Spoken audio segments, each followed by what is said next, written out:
Aduh, aku dah buat salah ni. Macam mana aku nak minta maaf?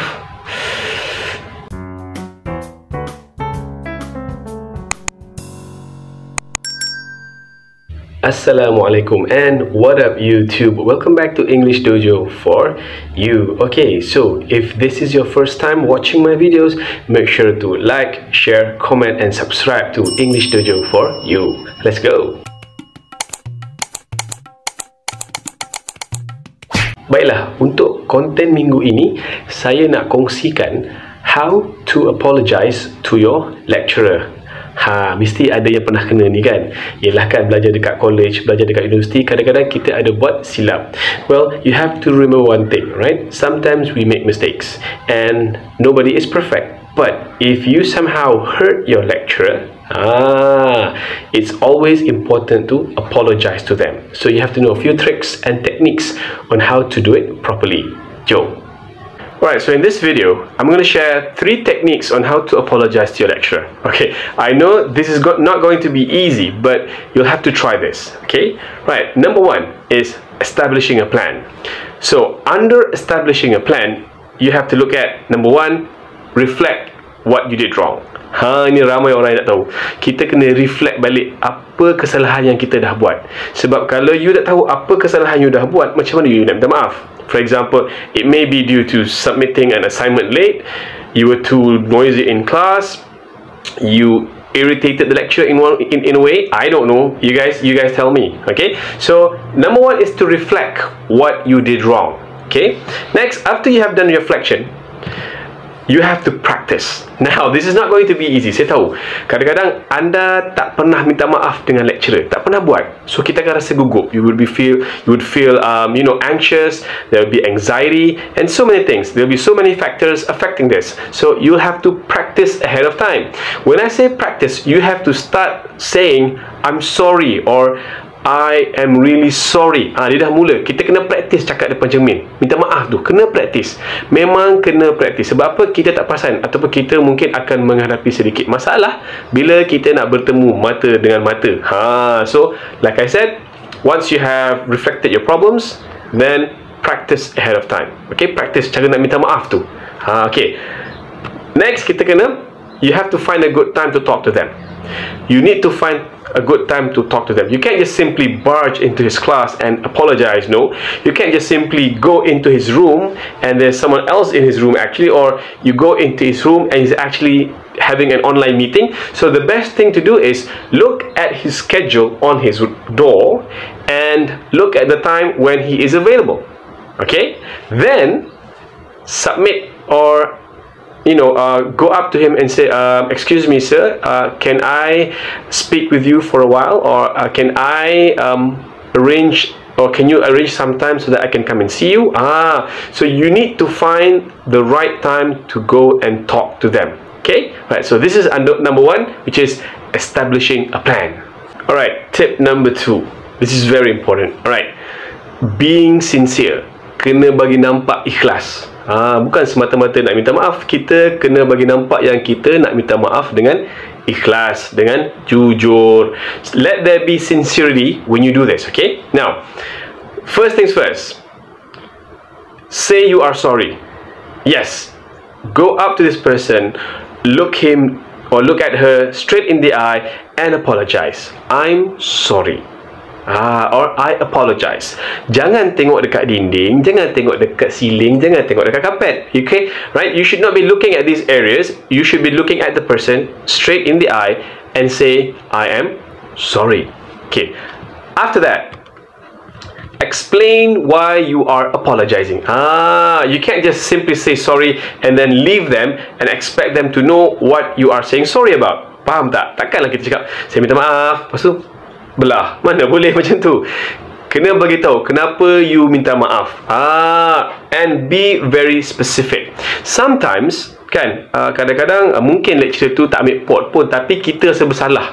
Mungkin dia tak ingat dah pun, tapi kita kena still beritahu apa kesalahan yang kita dah buat. For example, you can say, excuse me, Mr. Ahmad, I would like to say sorry for how I reacted yesterday in class. I wasn't supposed to be speaking too loud in class during your teachings. Ataupun, I'm sorry, Mr. Ahmad, for submitting my assignment late. I would like to still turn it in if you don't mind. And I don't mind if I don't get any credit. Nampak? Still kena beritahu kenapa you minta maaf. Jangan cakap minta maaf semata-mata. I'm sorry for what happened yesterday, or I'm really sorry for what happened last week. I know that I should not have done it. So I'm really sorry for that. And I still want to submit my assignment even though it's late, and I hope you understand, but I completely understand if you don't want to give me credit. Okay, so kena beritahu kenapa kita minta maaf. Okay, yang lepas tu kita kena take responsibility. You have to be responsible. Now let your lecturer know that you were the one who did it wrong. Okay, be genuine and sincere, and don't point fingers at other people. Right? Sometimes when you submit assignments late, kan, even though kita dah buat dalam secara berkumpulan, kadang-kadang ada masalah yang kita tak dapat elakkan, tapi jangan tuding jari. Do not point out this to someone else. For example, I'm sorry for submitting my assignment late, but it was his fault because his part was done last. Nampak tak? Okay, so jangan nak salahkan orang. You have to take responsibility. Or for example, like you were making too much noise in class and the lecturer somehow said, boleh tolong diam tak? You could don't say, I'm sorry for what happened yesterday. I would not have talked loudly if it wasn't for him. Jangan. You have to take responsibility. Okay? Remember that. Take responsibility. Okay, so lepas tu yang kita kena buat juga adalah don't make excuses. Ini ramai orang buat. Ramai tak? Korang pernah buat tak? Ada je alasan. Ada je alasan. For example, I'm so sorry for submitting my assignment late, sir, but I had a football match yesterday. I'm sorry for submitting the assignment late, sir, because I had a tournament yesterday. Ada je excuse. Instead, be very sincere and explain frankly what you did wrong. Mengaku saja dan bagi tahu kenapa anda buat kesilapan tu. For example, don't say I'm sorry for not doing the assignment, but because I was busy with football. No, instead, I'm sorry for not doing my homework. It was my responsibility, but I got my time off. Ataupun, I'm sorry for not doing my homework or my assignment. It was my responsibility to find time to get it done. Nampak? Okay, kena responsible lah. Jangan buat alasan. Saya cukup tak suka bila ada pelajar datang jumpa cakap ada alasan tu, ada alasan ni. Dia tak jujur. Saya nak biar jujur. Kenapa tak buat? I'm really sorry, sir. I was supposed to submit this yesterday, but I overslept. I promise that this will never happen again, and I regret what happened. Nampak? Saya pun senang, saya pun sejuk hati. Kalau you kata benda tu dengan excuse yang pelik-pelik, saya tak macam tak biasa. Okay, so remember, don't make excuses. Okay, untuk tip yang terakhir, yang ketiga, strengthening your apology. Kita kena kukuhkan lagi bila kita nak minta maaf kan tu. Bila kita nak minta maaf tu, kita kena kuatkan lagi benda tu. Okay, so you have to promise that it won't ever happen again, and you will take action upon it.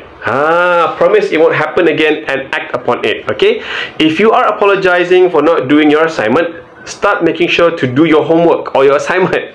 If you were talking too loud in class, make sure to correct your behavior and stop doing it again in the next class. Right? In general, demonstrate good classroom behavior and be very respectful to your lecturer. Itu yang paling penting. Promise it won't happen again. Kena beritahu, I'm really sorry for not submitting this assignment last week due to my behavior, but I promise you this will never happen again, and make sure it doesn't happen. Jangan pula dah janji-janji, lepas tu apa pun tak ada. Alright? Okay.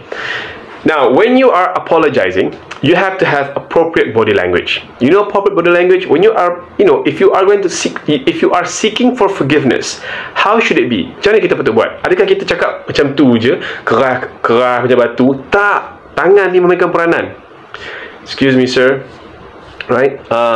Tangan ni. jangan buat macam ni. Don't cross your hands. Ni.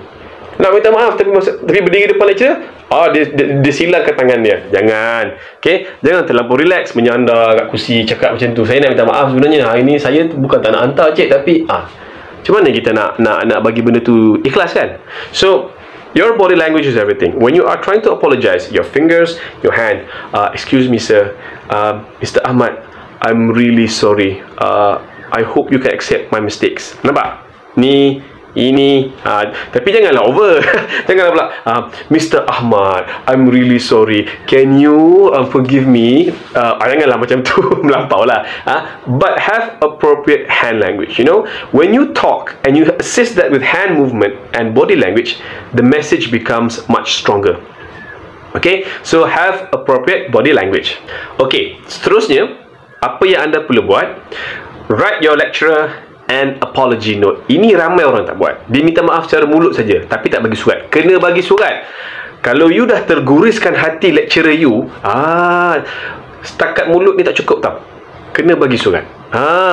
You can't replace an in-person apology, but you can add to your apology by giving your lecturer a note or a card to show you care. Kena buat. Use the same language in the notes as you were using when you were talking to him verbally, and use proper spelling and grammar.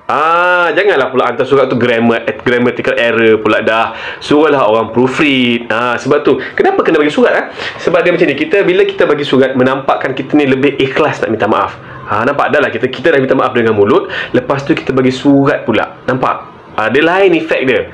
Okay, so lepas ni kalau you buat salah dengan orang, dengan lecturer especially, lepas dah minta maaf secara verbal, bagilah surat supaya you can strengthen the apology. Okay, and after that, sebelum kita tinggalkan bilik tu ataupun sebelum kita meninggalkan session bermaaf-maafan ni, ask for forgiveness. Ask for forgiveness. It's very important for you to ask for forgiveness. Why? Because this will wrap it up. Okay, keep it simple. Contohnya macam, I hope you can forgive me.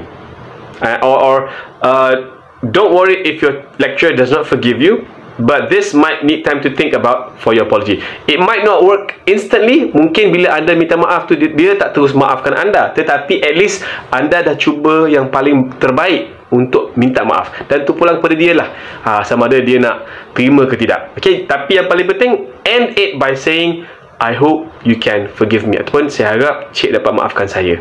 Baru kita tinggalkan bilik tu. Boleh? Okay? Alright, so there you have it. The 3 ways on how to apologize to your lecturer. Now remember, like I said, it might take some time, so don't give up. Okay? But the most important thing is, you know what you did, you admit your mistakes, and you try your best to ask for forgiveness. Itu yang paling penting. Okay? Right, so if you enjoyed this kind of videos, make sure to like, share, comment, and subscribe to English Dojo for you. This is Mr. Dojo signing out. Thank you so much for tuning in. I'll see you guys again in my next video. English Dojo has left the building. Adios. See ya.